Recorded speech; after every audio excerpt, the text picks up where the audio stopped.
शैतानिर्रजीम बिस्मिल्लाहिर्रहमानिर्रहीम अस्सलाम वालेकुम वरहमतुल्लाहि वबरकातुहू। तालिबात कैसी हैं आप सब? उम्मीद है खैरियत से होंगी और रोजाना अपना होमवर्क कर भी रहे होंगे और जो लर्निंग दी जा रही है उसको बाकायदगी से याद भी कर रहे होंगे।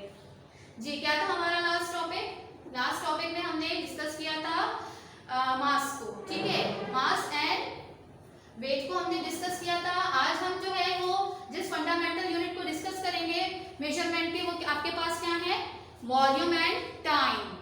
ठीक, वॉल्यूम पे आते हैं। सबसे पहले वॉल्यूम आपके लिए नई चीज नहीं है, क्योंकि आप मैथ्स में पढ़ते रहते हैं वॉल्यूम के बारे में और निकालते भी हैं मुख्तलिफ ऑब्जेक्ट्स के वॉल्यूम। वॉल्यूम की डेफिनेशन है क्या? वॉल्यूम होता क्या है? वॉल्यूम की डेफिनेशन है the amount of space something takes up is called volume. यानी कोई भी ऑब्जेक्ट जितना अमाउंट ऑफ स्पेस कवर करता है या लेता है उसको क्या कहा जाता है? उस ऑब्जेक्ट का वॉल्यूम कहा जाता है। ठीक है, या इसको इस तरह से भी कह सकते हैं the amount of space occupied by an object is called volume. यानी कोई ऑब्जेक्ट जितनी जगह घेरता है वो उस ऑब्जेक्ट का क्या कहलाता है? वॉल्यूम कहलाता है। यहाँ पर आप देख लीजिए, आपको ये एग्जांपल्स नजर आ रही है इस बॉक्स की कि ये बॉक्स जितना भी एरिया कवर कर रहा है या जितनी भी जगह घेर रहा है, ये क्या है? इस बॉक्स का वॉल्यूम है। इसी तरह से अगर हम बात करें इस चेयर की, तो ये चेयर जितना भी जो है वो जगह ले रही है, जितना स्पेस कवर कर रही है, वो इस चेयर का क्या बन जाएगा? वॉल्यूम बन जाएगा। ठीक, तो जो है वॉल्यूम हमारे पास नोट किस यूनिट में होता है? It is measured in the unit cubic metre. ठीक है, क्यूबिक मीटर में इसको हम नोट करते हैं, इसका यूनिट है। अब वॉल्यूम हमारे पास दो तरह की चीजों के होते हैं। कुछ चीजें हमारे पास एक खास शेप में होती हैं और कुछ लिक्विड होती हैं। खास शेप में कौन होती हैं? सॉलिड्स होती हैं। तो अगर ऐसे सॉलिड जिनकी स्पेसिफिक शेप हो उनका वॉल्यूम नोट करना हो तो उसके लिए हम क्या करते हैं? उसकी लेंथ को, उसकी विड्थ को और उसकी हाइट को, लंबाई, ठीक है, चौड़ाई और ऊंचाई, इन तीनों को जब मल्टीप्लाई करेंगे मेजर करने के बाद, तो वो क्या निकल जाएगा? उस ऑब्जेक्ट का वॉल्यूम निकलेगा। ठीक, देख लीजिए यहाँ पर ये बॉक्स है, मुझे इसका वॉल्यूम मालूम करना है, तो अब मैं करूंगी क्या? इसकी लेंथ, इसकी हाइट और इसकी विड्थ, ठीक है, इसको क्या करूंगी? इसको मेजर करने के बाद तीनों को मल्टीप्लाई कर दूंगी, तो इस बॉक्स का क्या मिल जाएगा? मुझे वॉल्यूम मिल जाएगा। स्टूडेंट्स, हम वॉल्यूम कैलकुलेट करते हैं। हमारे पास ये क्वेश्चन गिवन है, क्या है? Calculate the volume of a metal block 3 centimetre long, 2 centimetre wide and 4 centimetre height. Metal block का वॉल्यूम हमें कैलकुलेट करना है, जिसकी लेंथ आपके पास क्या है? 3 सेंटीमीटर और इसकी विड्थ क्या है? 2 सेंटीमीटर और हाइट क्या है? 4 सेंटीमीटर। आपको डेटा बनाना है सबसे पहले। इसी तरह से फिर लेंथ हमने क्या लिखी? Length of a metal block 3 centimetre. Width हमें क्या गिवन है? 2 centimetre. Width of a metal block 2 centimetre और हाइट कितनी है? Height of a metal block 4 centimetre. Formula आपको पता होगा, हम कौन सा फॉर्मूला लगाते हैं वॉल्यूम मालूम करने के लिए? Volume is equals to length multiply by width multiply by height. Solution की हेडिंग करेगी। अब आपको किसकी लेंथ मालूम करनी है? किसका वॉल्यूम मालूम करना है? Volume of a metal block. ठीक है, इसका वॉल्यूम मालूम करना है, तो आप volume of a metal block is equals to length की जगह कितनी इसकी वैल्यू गिवन है? 3 सेंटीमीटर। विड्थ आपके पास कितनी गिवन है? 2 सेंटीमीटर और हाइट आपके पास कितनी गिवन है? 4 सेंटीमीटर। हमने तीनों वैल्यूज को पुट कर दिया। जब हमने तीनों को मल्टीप्लाई किया, 3 को 2 से, 3 2 जा 6 एंड 6 4 जा 24, तो हमारे पास जो आंसर आया वो 24 आया। इसी तरह से इसकी यूनिट्स भी मल्टीप्लाई होंगे तो ये सेंटीमीटर क्यूब पे चला जाएगा। तो हमारे पास जो वॉल्यूम आया है, hence volume of a metal block is equals to 24 centimetre cube. ठीक, तो इस तरह से जो है आपने क्या कैलकुलेट कर लिया? मेटल ब्लॉक का वॉल्यूम कैलकुलेट कर लिया। जी गाइस, आपने volume of a solid measure करना सीख लिया, इसकी कैलकुलेशन भी देख ली। अब हम आते हैं measuring volume of liquids. Liquids के वॉल्यूम को मेजर करने के लिए जो यूनिट यूज करते हैं वो हमारे पास क्या है? लीटर्स।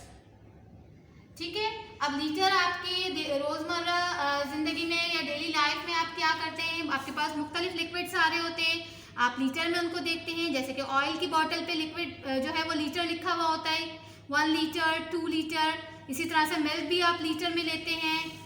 कोल्ड ड्रिंक भी आप जो है वो अगर ज़्यादा अमाउंट में कोल्ड ड्रिंक चाहिए तो आप कभी 1 लीटर की कोल्ड ड्रिंक की बॉटल मंगाते हैं जो बड़ी होती है, और ज़्यादा चाहिए तो 1.5 लीटर में ले लेते हैं आप बॉटल।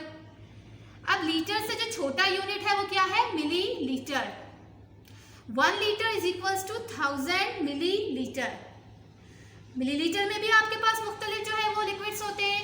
कोल्ड ड्रिंक अगर आपको छोटी बॉटल चाहिए, ज़्यादा अमाउंट नहीं चाहिए, तो आप 250 ml की ले लेते हैं, 500 ml की ले लेते हैं।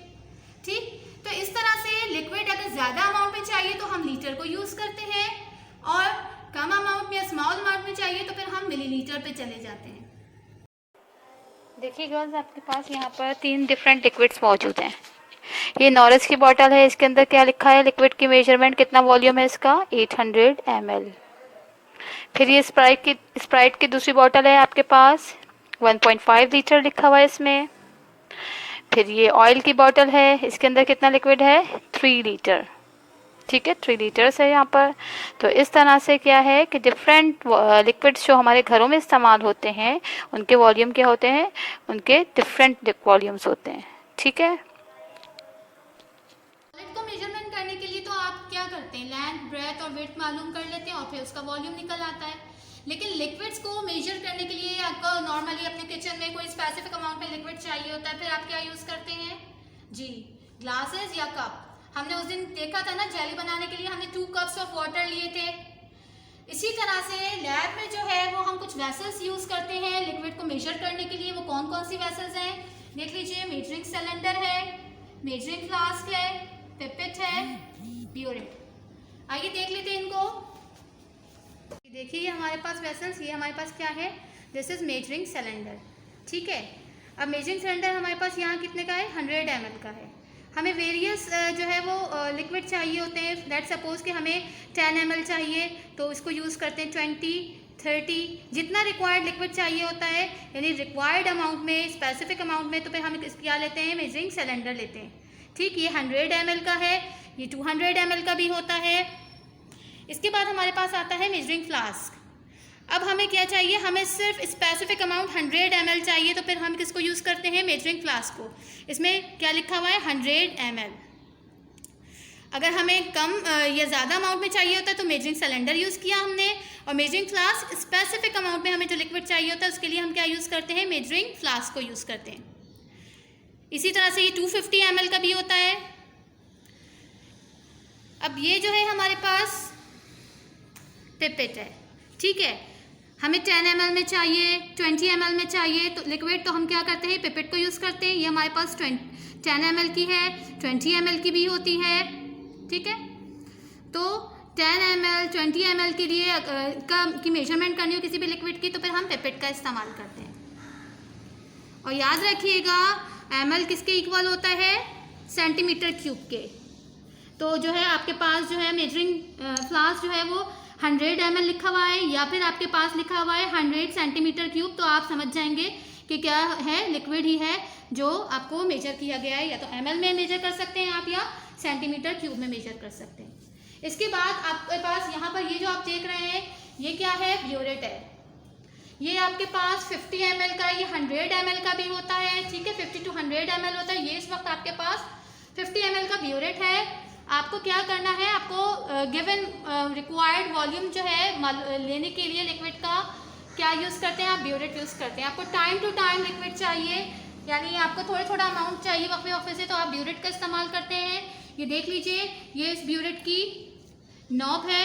आपको 1 ml चाहिए, इसी तरह से आपको 2 ml चाहिए, तो आप इस नॉब को क्या करेंगे, इसको इस तरह से मूव करेंगे तो लिक्विड आएगा। जितना चाहिए आप यूज़ करेंगे, 1 ml चाहिए, 2 ml चाहिए, और फिर अब नहीं चाहिए होगा तो आप क्या करेंगे, इसको इस तरह से बंद कर देंगे। तो ये डिफरेंट वेसल्स आपने देखी जो क्या करते हैं, आप लिक्विड को मेजर करने के लिए यूज़ करते हैं। अब ये देख लीजिए, हम रीडिंग ऑफ लिक्विड लेना सीखते हैं। देखिए गर्ल्स, यहाँ पर रीडिंग ऑफ लिक्विड मेजर किस तरह करते हैं।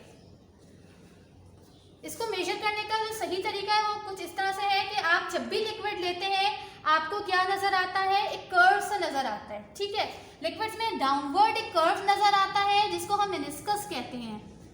रीडिंग लेने का तरीका क्या है कि आप सिलेंडर को बिल्कुल बेंच पे रखेंगे, हॉरिजॉन्टल पोजीशन में आप जाके उसकी रीडिंग लेंगे।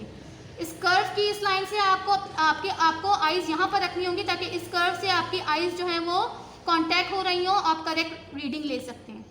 अगर आप आइज़ अपर खड़े होके लेंगे या डाउनवर्ड बैठ के लेंगे तो आपकी रीडिंग सही नहीं आएगी। तो ये करेक्ट पोजीशन है क्योंकि लिक्विड में कर्व बनता है जिसको मेनिस्कस कहते हैं। अब ये कर्व क्यों बनता है लिक्विड्स में, इसकी क्या वजह है? इसकी वजह ये है कि लिक्विड के मॉलिक्यूल्स जो है कंटेनर्स की वॉल से क्लिंग होते हैं, चिपके हुए होते हैं, जिसकी वजह से कर्व आ जाता है लिक्विड के अंदर, जिसको हम मेनिस्कस कहते हैं।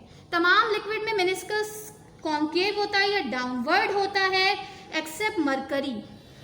मरकरी में कर्व अपवर्ड होता है जो आप नॉर्मली थर्मामीटर में देखते भी होंगे, ठीक है। थर्मामीटर में आपने इस तरह से कर्व देखा होगा। अब वजह क्या है उसके थर्मामीटर में इस तरह से कर्व आने की या कॉन्वेक्स कर्व आने की? मेनिस्कस कॉन्वेक्स क्यों होता है?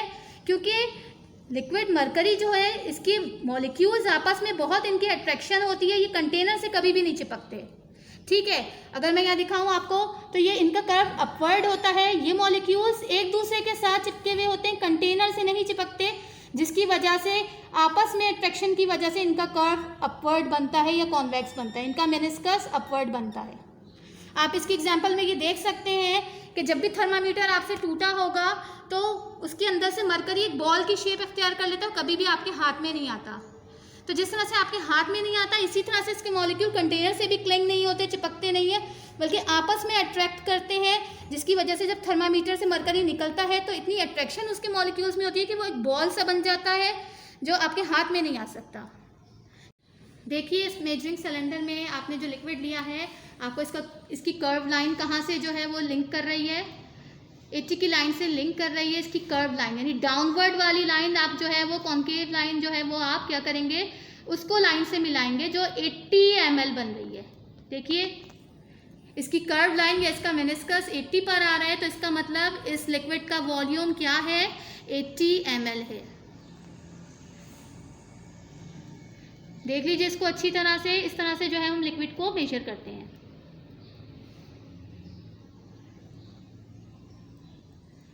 उम्मीद है आपको अच्छी तरह से सब समझ में आ गया होगा किस तरह से जो है वो हम कौन कौन सी वेसल्स को यूज़ करते हैं लैब में और लिक्विड को के वॉल्यूम को मेजर करते हैं। अब हम क्या कर रहे हैं, अब टाइम के बारे में हम मेजरिंग टाइम, ठीक है। स्टैंडर्ड यूनिट ऑफ टाइम क्या है, सेकंड है।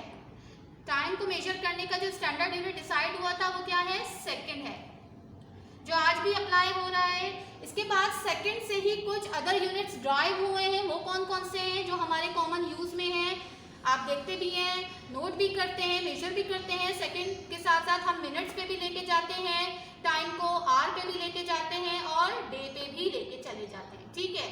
तो ये अदर ड्राइव यूनिट्स हैं जो सेकंड के बाद सेकंड से ही ड्राइव हुए थे।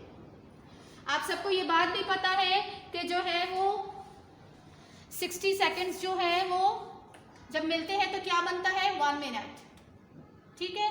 60 सेकंड इक्वल होते हैं 1 मिनट के। इसी तरह से 60 मिनट्स जब मिलते हैं तो क्या बनता है, 1 आवर, यानी 1 घंटे में कितने मिनट होते हैं, 60 मिनट, और 1 मिनट में कितने सेकंड्स होते हैं, 60 सेकंड्स। इसके बाद 24 घंटों में या 24 आवर्स जब मिलते हैं तो क्या बन जाता है, 1 डे। तो इस तरह से सेकंड को मजीद आगे ड्राइव किया अदर यूनिट्स में। सेकंड छोटा था, ठीक है, सेकंड से बड़ा मिनट है, मिनट से बड़ा आवर है, और फिर डे पे आ जाते हैं। ये याद कर लीजिएगा, वैसे तो आपको पता ही होगा, हम नॉर्मली टाइम नोट करते हैं 60 सेकंड 1 मिनट के इक्वल, 60 मिनट 1 आवर के इक्वल, एंड 24 आवर मिलते हो तो क्या बनता है, 1 डे। हमारे पास जो इंस्ट्रूमेंट यूज़ होते हैं, हम मुख्तलिफ डिवाइसेस यूज़ करते हैं मेजरमेंट के लिए। उसमें नॉर्मली आपके पास स्टॉप वॉच होती है जो इंस्टेंट या क्विक टाइम देती है। आप कंपटीशन करवाते हैं, कॉन्टेस्ट करवाते हैं, तो वहाँ पर हम स्टॉप वॉच यूज़ करते हैं जो बिल्कुल एक्यूरेट और जल्दी टाइम दे देती है, करेक्ट टाइम देती है। देख लीजिए ये स्टॉप वॉच। इसी तरह से रिस्ट वॉच भी होती है और क्लॉक्स भी होती हैं जो हम मेजरमेंट के लिए यूज़ करते हैं। क्वार्ट्ज इलेक्ट्रिक क्लॉक जो है मेजरमेंट के लिए अब जो अप्लाई होती हैं या हमारे घरों में जो मौजूद होती हैं वो क्वार्ट्ज इलेक्ट्रिक क्लॉक होती हैं, क्वार्ट्ज क्लॉक होती हैं जो इलेक्ट्रिक क्लॉक हैं जिनमें क्वार्ट्ज के क्रिस्टल लगे होते हैं और उसके वाइब्रेशन से करेक्ट या एक्यूरेट आपको टाइम मेजरमेंट मिलती है टाइम की। क्वार्ट्ज के जो क्रिस्टल्स होते हैं उनकी मेजरमेंट से जो है या उनकी वाइब्रेशन से आपको एक्यूरेट टाइम मिलता है, इलेक्ट्रिक करंट रेगुलेट रहता है क्लॉक के अंदर, मेंटेन रहता है और आपको करेक्ट टाइम की मेजरमेंट देखने को मिलती है। ठीक है, इस तरह से आपको ये सारे टॉपिक समझ में आ गए होंगे। गर्ल्स अपना होमवर्क देख लीजिए, आपको होमवर्क में करना है do question number 2 and question number 6 from unit 1। देख लीजिए बुक्स के अंदर आपके पास क्वेश्चन नंबर 2 जो है वो पेज नंबर 7 पे मौजूद है। क्वेश्चन नंबर 2 में आपको करना क्या है, यूनिट्स गिवन है और आपको खुद बताना है कि ये किसके लिए यूज़ होते हैं। What do the following stand for, यानी ये यूनिट किसके लिए यूज़ होता है या किसके जो है वो हम mm से क्या लिखते हैं, किसके लिए यूज़ होता है, ठीक किसके लिए, mg और cm। तो ये आपको खुद से करना है, कोशिश कीजिएगा ये करने की, आसान है, हमने सारे यूनिट्स पढ़ लिए हैं। इसी तरह से पेज नंबर 8 पे आपके पास क्वेश्चन नंबर 6 है।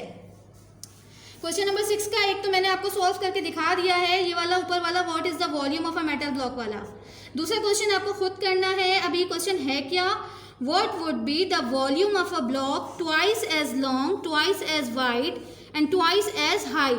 यानी रीडिंग ये वाली है जो ऊपर की है ना, लेंथ भी 3 सेंटीमीटर और 2 सेंटीमीटर 4 सेंटीमीटर, लेकिन यहाँ क्या बात लिखी है, ट्वाइस, यानी 3 का आप डबल कर देंगे, 2 से मल्टीप्लाई कर देंगे तो लेंथ आएगी 3 2 जा 6 सेंटीमीटर। ठीक है, तो लेंथ इसकी क्या बन जाएगी 6 सेंटीमीटर।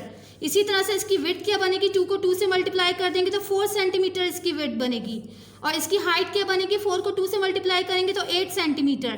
तो ट्वाइस में आपको तीनों को 2 से मल्टीप्लाई करके शो करके दिखाना है। देखिए जैसे यहाँ पर क्वेश्चन है ना, यहाँ पर क्वेश्चन है मैंने 3 सेंटीमीटर लिखा है, लेकिन आप ट्वाइस किस तरह करेंगे, 2 से मल्टीप्लाई करेंगे और फिर 3 2 जा 6 सेंटीमीटर, इसको भी 2 से और इसको भी 2 से, फिर जो वैल्यूज आएंगी उसको आपको पुट करना है फॉर्मूला के अंदर और फिर उनको मल्टीप्लाई करना है और फिर फाइनल आंसर निकालना है। ठीक है, उम्मीद है आज का लेक्चर समझ में आ गया होगा। इसके अगले लेक्चर में मुलाकात होगी। अल्लाह हाफिज़।